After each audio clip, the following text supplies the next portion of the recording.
Here in Ghana, the military has just raided what it says was a training camp for the group seeking independence from Ghana, the Homeland Study Group Foundation. There is a slightly similar case with a religious twist in Germany, where law enforcement recently arrested 12 men suspected of planning massive attacks on mosques in Germany. Let's get more on that situation with our DW partners in Berlin. William Gilcroft is correspondent and he joins me live. William, thanks so much for your time. Now, I understand one more person is at large. Tell us, how did these arrests happen? How were they made?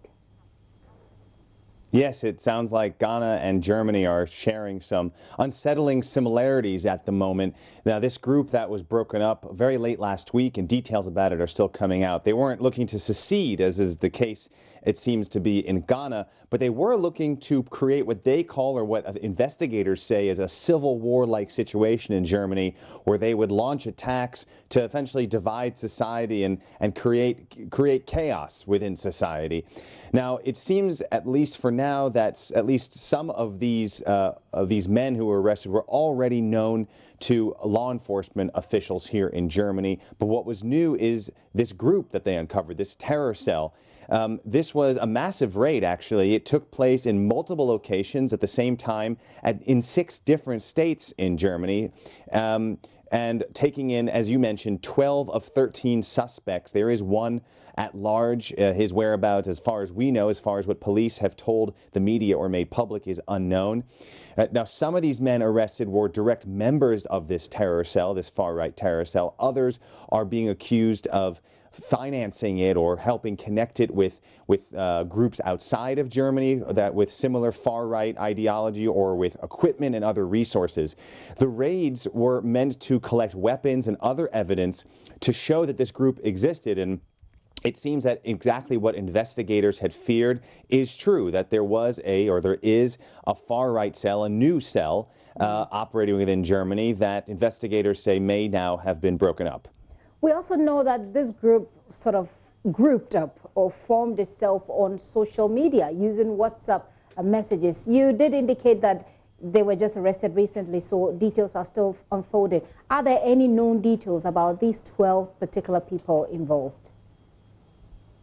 Well, that's true. They are allegedly were introduced to each other on WhatsApp and used WhatsApp to share ideas, to talk about attacking mosques, other places for Muslim worshippers, politicians, asylum seekers. They used WhatsApp to trade ideas, basically.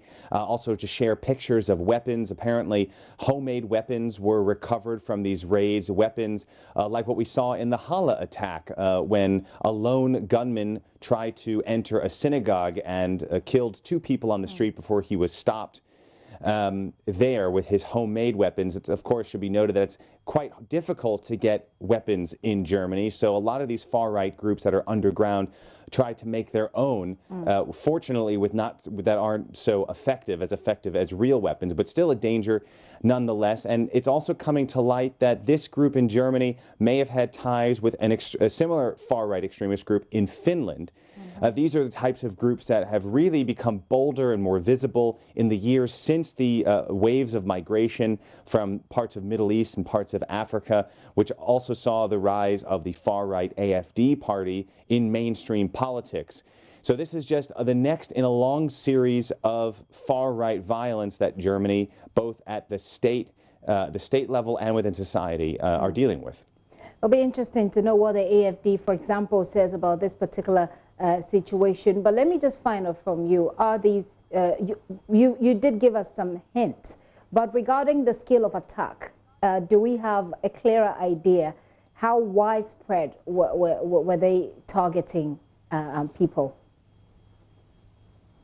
Well, it's both a case for caution, but also a case not to panic. Authorities say that the plans were still in the abstract, but they are concerned by just how quickly this group developed. This group was allegedly founded only in September 2019, and for investigators to uncover already plans to attack Muslims all around Germany in particular, they were the #1 target, so we're told.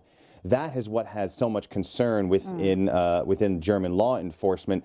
In fact, we heard just earlier this week, just the other day, that many Muslim groups are calling on the German government for more protection, more police protection.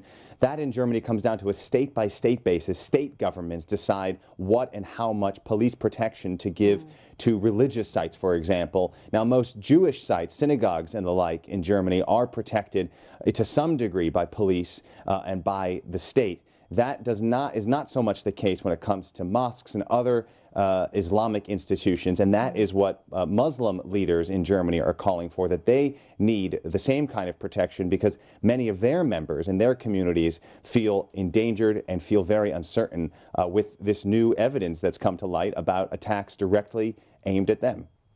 Are these raids, what you talk about, usually in Germany, are they usual in Germany? And do tell us more about Germany's efforts to combat extremism and far-right groups.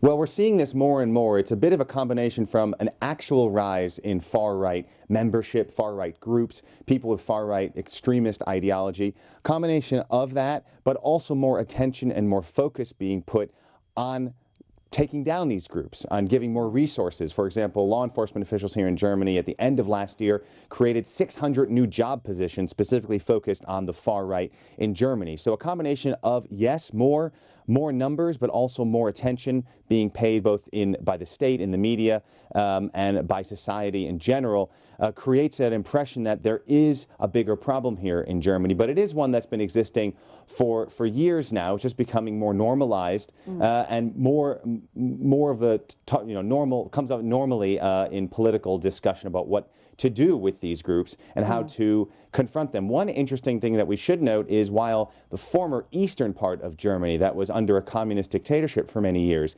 that often gets much of the blame for far-right sympathies. But it should be noted that the majority of the raids for this particular case that happened just last week and is unfolding this week all took place mostly in the western part of Germany. So this is really a problem that is Germany-wide. It's not specific to one particular location or one particular group of people. It really is an issue that German society as a whole is dealing with. Well, I was going to ask you how worried Germany is about far-right violence also.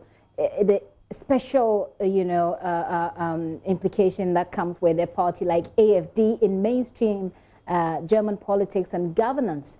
But it seems you've answered that in your previous answer. But if there's anything else you can add to it, go for it before we wrap up. No, it's just that, as you rightly note, the AfD existing as a political party has normalized somewhat anti-Muslim, anti-Semitic, racist views. We hear this more and more in regular political rhetoric, and that emboldens groups even further to the right of the AfD, neo-Nazis, Islamophobic groups. So this is what mainstream politics and mainstream society are working to try to combat, because they're realizing this could be a real problem, and the big message here is not to normalize this kind of behavior and this kind of ideology and this kind of rhetoric, because once it's normalized, then it becomes much harder to combat, because it becomes part of regular social doings. Right. William, thank you so much for that very detailed information on that security situation there. As you said, rightly said, here in Ghana, we're dealing with our own, but hopefully we'll find a way around this, both of these countries. William Glocroft is correspondent with our partners, DW. He's joining us all the way from Berlin here on The Pulse.